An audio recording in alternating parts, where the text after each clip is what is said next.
How does the tech that runs our world really work? We break it down to its fundamental truths. This is First Principles. You are standing in your kitchen. It is late, you are tired, and the refrigerator is a chaotic graveyard of half-empty jars and wilting produce. You pull out your phone, snap a photo of the mess, and type a single question. What can I cook with this? 2 seconds later, the artificial intelligence doesn't just list ingredients. It tells you that if you combine the chickpeas on the middle shelf with the drooping spinach in the crisper, and use that lemon hidden in the back for acidity, you have a rustic stew. It saw the lemon you almost missed. It understood the relationship between the ingredients. It reasoned about flavor profiles based on visual data. We take this for granted now. We assume that because we have eyes and brains, and computers have cameras and processors, that seeing is just something computers do. But that assumption is wrong. For 70 years, computers were blind. They could ingest data, sure, but they couldn't see meaning. They could count the pixels of a lemon, but they couldn't understand that it was a fruit, let alone that it was sour, or that it belonged in a stew. So, how did we cross that bridge? How did we take a machine built to predict the next word in a sentence and teach it to predict the real world? What are the simple, immutable rules that allow a bundle of mathematics to look at a photograph and understand it better than you do? Today, we are going to tear apart the black box of multimodal AI. We are going to find out how a computer learned to open its eyes. To understand why this technology is so miraculous, you first have to understand the prison that computers lived in for decades. We call it the pixel wall. Imagine you are a computer in the year 2010. I send you a picture of a cat. You don't see a cat. You don't see fur. You don't even see a shape. You see a grid of numbers. If the image is 1,000 pixels wide and 1,000 pixels tall, you see a spreadsheet with 1 million rows. Each row has 3 numbers, red, green, and blue. That is your entire reality. 1 million rows of math. If I ask you, is there a cat in this spreadsheet? How do you answer? You can't look for whiskers because whiskers are just a concept. You have to look for a statistical pattern of numbers that usually correlates with a sharp change in contrast. For a long time, the best tool we had to solve this was something called a convolutional neural network, or CNN. Imagine looking at the world through a paper towel tube. You can only see a tiny circle of the image at a time. You slide the tube over the top left corner. You see a curve. You write down curve. You slide it to the right. You see a color change. You write that down. You scan the entire image inch by inch, collecting these little local clues, and then you try to stitch them together to guess what you're looking at. This worked okay for simple things. It could tell a cup from a saucer, but it was brittle. If the cat was upside down, or if the lighting was weird, the math broke. The computer wasn't seeing the cat, it was memorizing the texture of fur in a very specific lighting condition. It was missing the forest because it was obsessively counting the trees through a paper towel tube.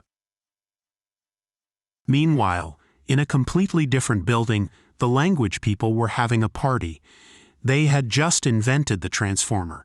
This was the architecture that gave us the large language models we use today. The transformer didn't look at text through a tube. It looked at the whole sentence at once. It could understand that the word bank meant something different if it appeared near the word river versus the word money. It mastered context. For years, these two fields, computer vision and natural language processing, were like two different species. The vision people were obsessed with grids and pixels. The language people were obsessed with words and tokens. They spoke different mathematical languages. A language model couldn't see, and a vision model couldn't read. And then, someone asked the billion-dollar question. What if an image isn't a grid? What if an image is just a language we haven't learned how to read yet? What if we could turn a photograph into a sentence? This is the moment we open the box. To understand how your phone sees that lemon in your fridge, we have to look at the mechanism that tore down the wall between vision and language. It's called the vision transformer, or VIT. The core problem was translation. Text is sequential, one word after another. Images are spatial. Everything happens at once. How do you feed a 2D picture into a processor built for 1D text? The solution is something I want you to visualize. Imagine you have a printed photograph of that messy fridge. Now, take a pair of scissors. I want you to cut that photograph into a grid of perfect little squares. Let's say you cut it into 16 rows and 16 columns. You now have 256 little squares of paper. In the world of AI, we call these patches.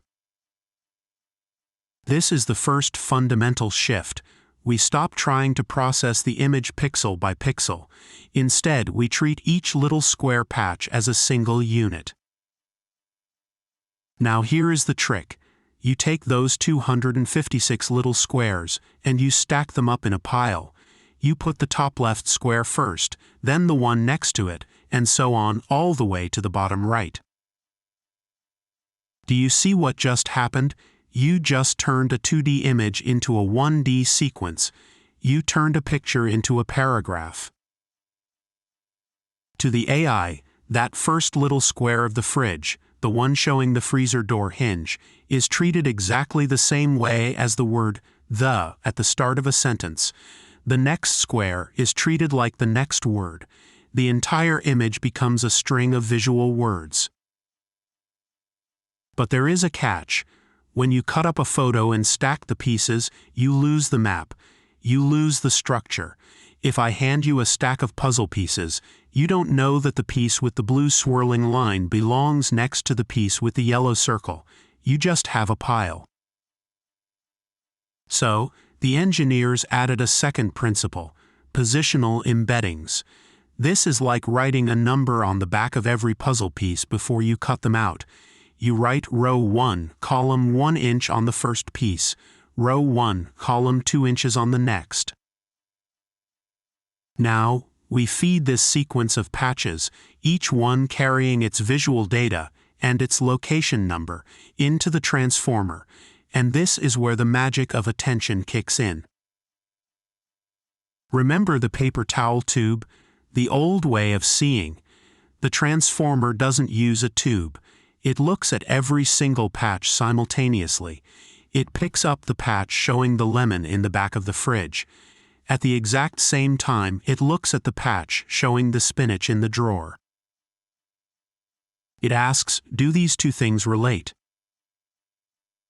In the old days, the computer would say, no, they are far apart in the image. They are not touching. But the vision transformer says, wait, I know what a lemon is, I know what spinach is, and I know that in the context of cooking, these two things have a high statistical relationship.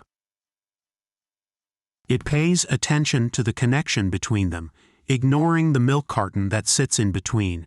It sees the relationship, not just the pixels. It reconstructs the concept of stew from the scattered visual words of lemon, spinach, and chickpeas.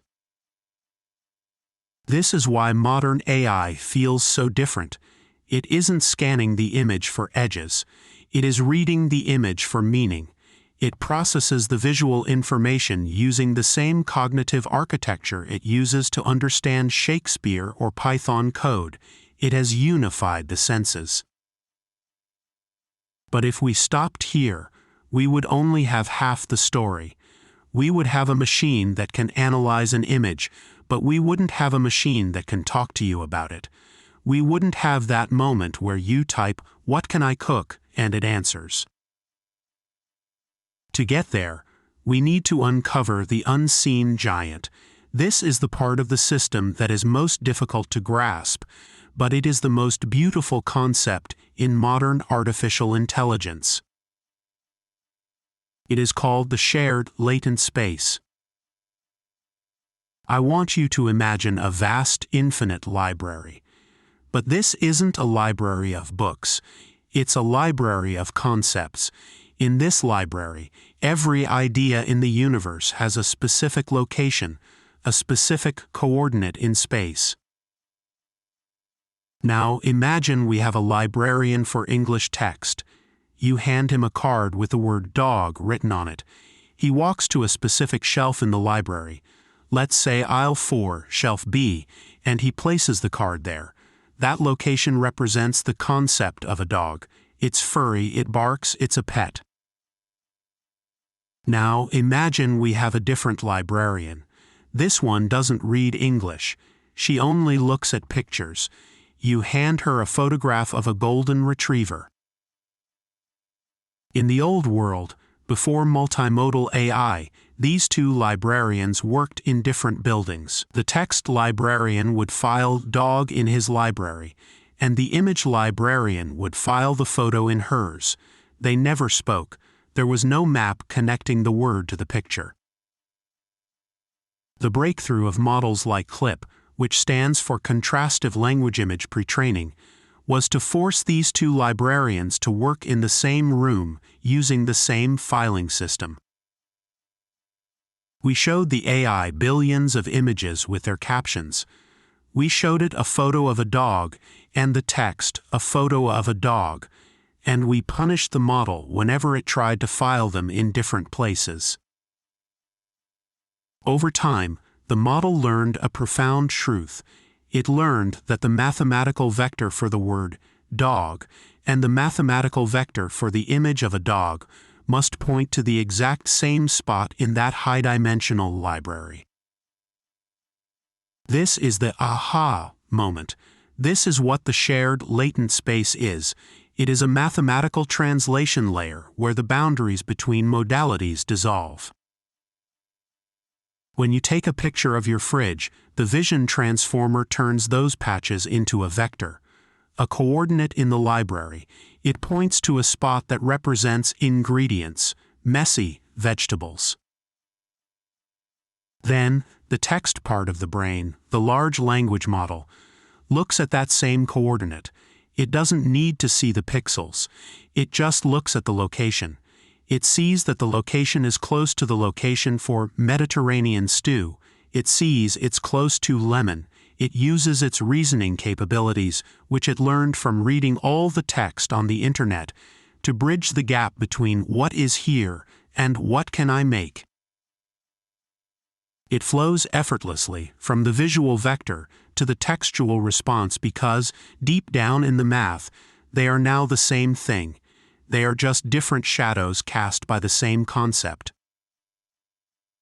There is a common misconception that when you show an AI a picture, it describes the picture to itself in words first, and then thinks about the words.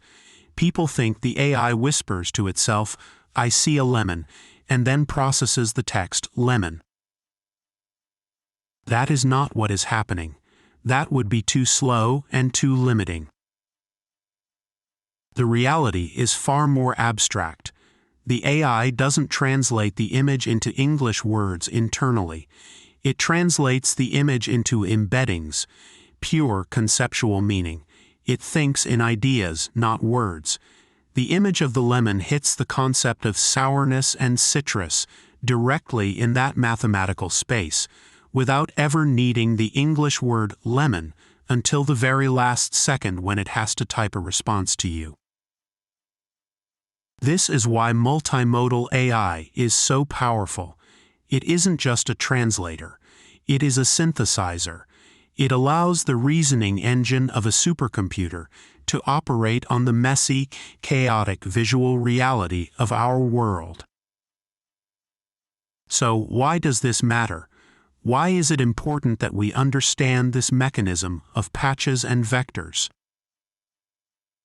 Because we are moving into an era of embodied AI. For decades, AI was a brain in a jar. It lived on servers. It only knew the world through text, which is a highly filtered, human-made abstraction of reality. Text is clean. The real world is dirty. By solving the problem of vision, by turning the chaotic signals of light into the orderly language of tokens, we have given the brain a body, we have given it eyes. We are already seeing robots that can watch a human demonstrate a task, like folding a shirt or soldering a wire, and simply understand it. They don't need to be programmed with code that says, move arm 30 degrees left. They just ingest the visual patches, map them to the concept of folding, and execute the action. We have moved from a world where computers needed us to translate reality for them, to a world where they can look at reality and understand it on their own terms. When you look at that photo of your fridge, you aren't just seeing a messy kitchen. You are seeing the convergence of 70 years of mathematics. You are seeing the moment where the rigid grid of pixels melted away, and the machine learned to see not just the light, but the meaning behind it. The next time you snap a photo and ask your phone a question, remember the patches. Remember the puzzle pieces being stacked, turned into numbers, and filed into that infinite library of concepts, sitting right next to the words that describe them. The magic isn't that the computer sees. The magic is that we finally taught it that seeing and reading are just two different ways of understanding the same truth. You've been listening to First Principles. Until next time, stay curious.